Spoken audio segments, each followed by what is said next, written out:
dari Perbankan Syariah kelas D semester 3. Di sini saya akan menjelaskan dari materi sebelumnya yang sudah saya buat di makalah, yaitu tentang pengertian perbankan syariah dan bagaimana sih jenis pembiayaan apa saja yang ada di perbankan syariah. Yang pertama saya akan menjelaskan tentang perbankan syariah. Perbankan syariah merupakan salah satu ekonomi syariah Islam dalam mewujudkan nilai-nilai ajaran Islam yang mengatur bidang perekonomian umat yang tidak terpisahkan dari aspek-aspek ajaran Islam yang universal. Aspek kehidupan sosial kemasyarakat tersebut merupakan bidang ekonomi yang universal bermakna syariah Islam dapat diterapkan pada setiap waktu dan tempat tanpa memandang perbedaan ras, suku, golongan, dan agama sesuai prinsip Islam sebagai rahmatan lil alamin. Bank syariah sendiri yaitu bank yang beroperasi sesuai dengan prinsip-prinsip syariah yang mengacu pada ketentuan yang ada di dalam Al-Quran dan hadis.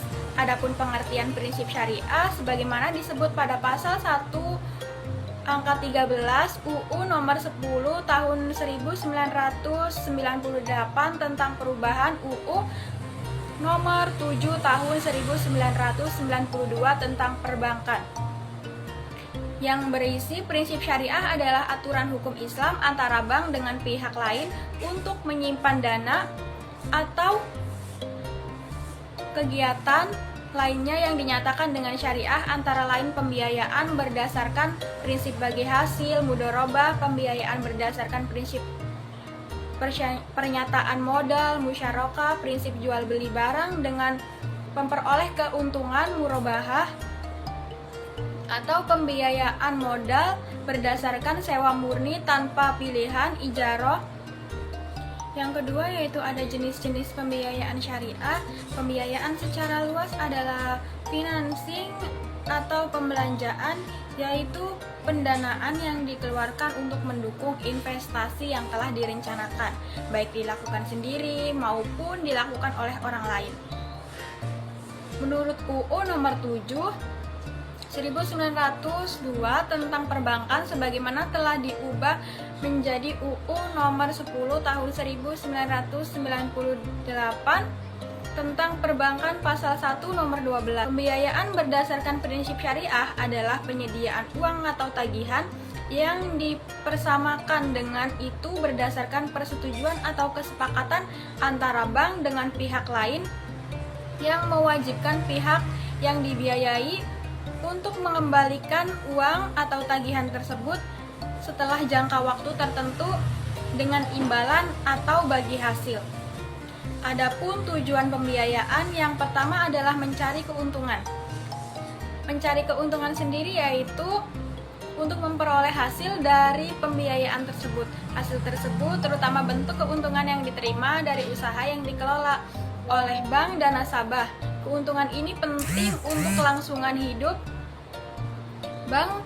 Jika bank yang terus-menerus menderita kerugian, maka besar kemungkinan bank tersebut akan dileburkan. Membantu usaha nasabah.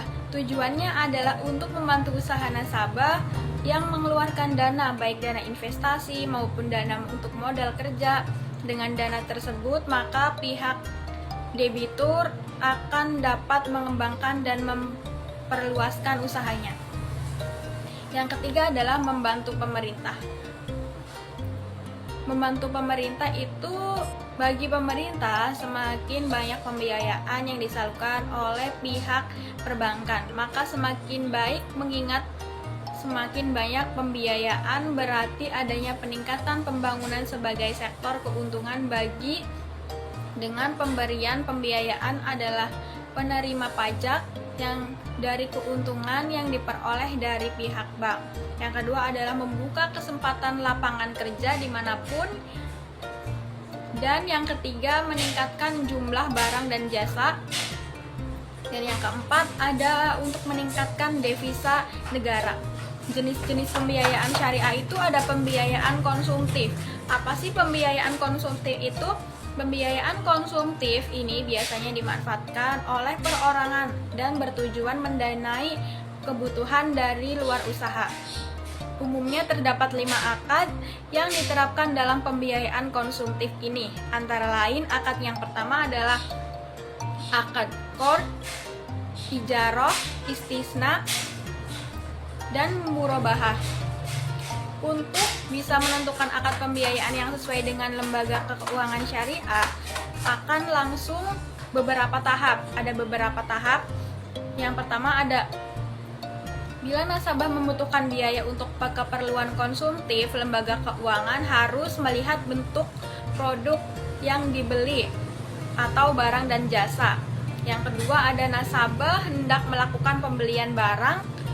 Yang ketiga ada apabila nasabah melanjutkan permintaan untuk mendanai pembelian jasa, lembaga keuangan syariah akan menentukan akad ijarah. Yang ketiga ada modal kerja. Pembiayaan modal kerja ini langsung dalam jangka pendek dan diberikan kepada pemilik usaha untuk memodali bisnisnya sesuai prinsip syariat. Pembiayaan modal kerja bisa memfasilitasi usaha yang berospek sesuai dengan hukum negara serta tidak melanggar syariat Islam. Pemberian dana kepada pemilik usaha perlu memperhatikan beberapa hal seperti jenis skala, tingkat kesulitan, serta ciri-ciri transaksi dari usaha yang dijalankan. Tidak hanya itu, lembaga sumber pendapatan proyek yang hendak didanai pada dasarnya modal kerja mencangkup beberapa konsep diantaranya. Yang pertama ada modal kerja, yaitu modal lancar yang dipakai untuk menunjang operasional usaha sehari-hari sehingga dapat tetap berjalan lancar dan normal. Contohnya dari penggunaan modal kerja, misalnya pembiayaan upah, buruh, dan uang muka pembelian bahan baku. Yang kedua ada modal kerja bruto, yaitu total aktiva lancar. Yang ketiga ada modal kerja neto, yaitu aktiva lancar yang berlebihan akibat utang lancar.